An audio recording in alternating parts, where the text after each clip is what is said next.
कौन माँ नहीं चाहती कि उसका बच्चा गर्भ में बहुत ही तेजस्वी और बुद्धिमान हो। देखिए, बुद्धिमत्ता बहुत सारी चीज़ों को मिलाकर बनती है, लेकिन ये बाद में डेवलप नहीं होती। साइंटिफिकली हम जानते हैं कि 75% बच्चे के ब्रेन का डेवलपमेंट ड्यूरिंग प्रेगनेंसी होता है। तो क्यों ना हम अपने मैक्सिमम एफर्ट्स लगाएं प्रेगनेंसी में कि हमारा बच्चा जो भावी जीवन जिए वो बहुत अच्छा जी पाए, वो बुद्धिमान हो, उसका ब्रेन डेवलपमेंट बहुत अच्छा हो। इसके लिए आज मैं आपको कुछ टिप्स बताऊंगी।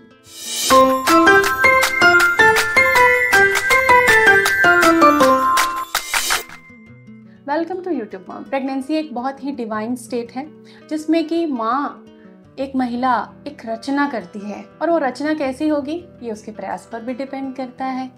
तो ये टोटली आप पर डिपेंडेंट है कि आप अपने बच्चे को कैसा बनाना चाहती हैं। तो उसमें कुछ टिप्स शायद आपकी बहुत मदद कर दें।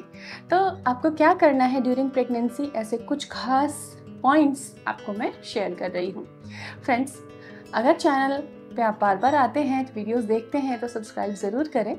और हाँ, ये वीडियो अच्छा लगे तो कमेंट में अपनी राय ज़रूर लिख कर जाएं। जो भी आज मैं टिप्स बताने वाली हूँ, काफ़ी अच्छी रिसर्च एंड स्टडीज़ के बाद गर्भ संस्कार के जो भी ग्रंथ हैं और क्लिनिकल न्यूरोसाइंस जो है, उन सब में से निकाले हुए हैं। तो डेफिनेटली ये प्रूवन है और आपको फ़ायदा पहुँचाएंगे ही पहुँचाएंगे। तो जो भी प्रेग्नेंट मॉमीज़ हैं वो कुछ मंत्र जो सूदिंग होते हैं, क्योंकि देखिए जो भी मंत्रास होते हैं उनमें वाइब्रेशंस होते हैं, वो हमें हील करते हैं, वो एक एनर्जी हमें देते हैं। तो मंत्र जाप, गायत्री मंत्र, गणेश अथर्वशीष, जो भी गर्भ संस्कार के मंत्र आप जानते हो वो आप पढ़ सकते हो, या पवित्र ग्रंथों को आप पढ़िए। तो मंत्र जाप और ध्यान करने से बच्चे के ब्रेन में बहुत अच्छा डेवलपमेंट होता है, उसका इमोशनल डेवलपमेंट बहुत मजबूत होता है, और आगे जाके लाइफ में डिसीजन मेकिंग में इमोशन स्टेबिलिटी बहुत ज़रूरी होती है। न्यूरोसाइंस कहता है कि मंत्रा चैंटिंग जब आप करते हैं तो जो वाइब्रेशंस और एनर्जीज बनती हैं उससे न्यूरॉन्स की राइटिंग और ऑडिटरी मेमोरी बच्चे की बहुत अच्छी डेवलप होती है।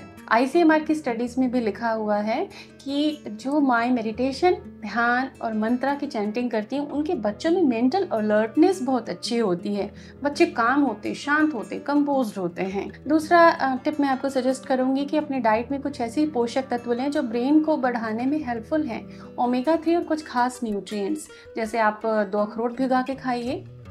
अखरोट को लड्डू वगैरह में भी आप ऐड कर सकते हैं, पाउडर बना के चीले में ऐड कर सकते हैं, क्योंकि सबकी कंडीशन प्रेगनेंसी में अलग होती है।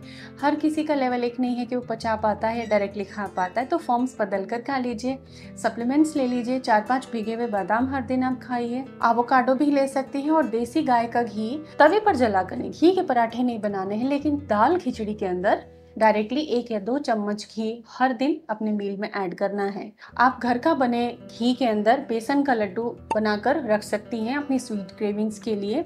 ये सारी चीज़ें बच्चे के ब्रेन डेवलपमेंट को बहुत अच्छे से स्टिमुलेट करती हैं। क्या अवॉइड करना है? बाजार की मिठाइयाँ, ट्रांसफैट, बहुत ज़्यादा शक्कर, और जो भी चीज़ें बाहर से बनकर आ रही हैं, यानी कि फूड है वो फॉर्म होके, प्रोसेस होके प्रोडक्ट बनकर आ रहा है, उसको आपको अवॉइड करना है। तीसरी जो अमेजिंग टिप है वो बहुत आपको खुशी देगी प्रेगनेंसी में, आपका मन, आपके थॉट्स को बहुत अच्छा कर देगी। वो है कि ट्रेडिशनल महापुरुषों की अच्छी अच्छी कहानियाँ पढ़ना, जीवनियाँ पढ़ना, कुछ गुड बुक्स पढ़ना, गुड लिटरेचर पढ़ना। ऐसा नहीं है कि कोई आप मैगज़ीन उठा लीजिए जिसमें बहुत सारी मॉडल्स हैं या बहुत सारी फैशन की चीज़ें, ऐसी नहीं। आदर्श, जो आदर्श हमारे इतिहास में स्थापित हुए हैं, ऐसी चीज़ें, सांस्कृतिक चीज़ें जिसमें मोरल वैल्यूज़ हैं, ऐसी चीज़ें आप पढ़िए हर दिन 15 से 20 मिनट, चाहे सोने से पहले, चाहे दोपहर को, जब मन करे आप 2-4 पन्ने बुक को ज़रूर पढ़िए, कहानियाँ पढ़िए। और कुछ गर्भ संस्कार कहानियाँ हमारे चैनल पर भी वीडियोज़ में अवेलेबल हैं, आप उसे सुन सकती हैं। गर्भ में शिशु को संगीत सुनाना फीटल ब्रेन के लिए एक बहुत अच्छी एक्सरसाइज है। ये देखा गया है कि गर्भ में बच्चे जो म्यूज़िक सुनते हैं, तरह तरह की भाषा के संगीत भी आप सुन सकते हैं। वेरियस रागास हैं, जैसे राग श्याम कल्याण, राग यमन, राग भूपाली, राग जय जयवंती, राग दुर्गा, राग दरबारी, राग भैरवी, ऐसे बहुत सारी रागास मैंने आपको बता दी।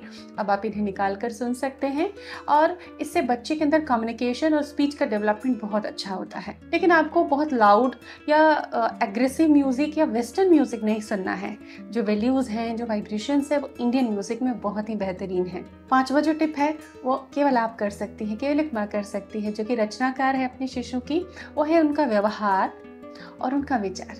आप प्रेगनेंसी में कैसे बिहेव करती हैं, कैसा व्यवहार है आपका, ये बहुत मायने रखता है और यही बच्चे की पर्सनालिटी का आधार होता है। इसलिए हमेशा शांत, मीठा, कंपोज और कोई अटपटी सी सिचुएशन आने पर भी थोड़ा सा गंभीरता से, शांति से उसको हैंडल करना सीखें, क्योंकि जो कर रहे हो आप वो अंदर पेट में लिखा जा रहा है, बच्चा वो देख रहा है, वो सीख रहा है। मैक्सिमम वही हैबिट्स बच्चा लेकर आने वाला है। तो ये चीज़ें बहुत इंपॉर्टेंट है and hope for the best. आप खुश रहें, स्वस्थ रहें और हाँ, हमसे जुड़े रहें। Thank you.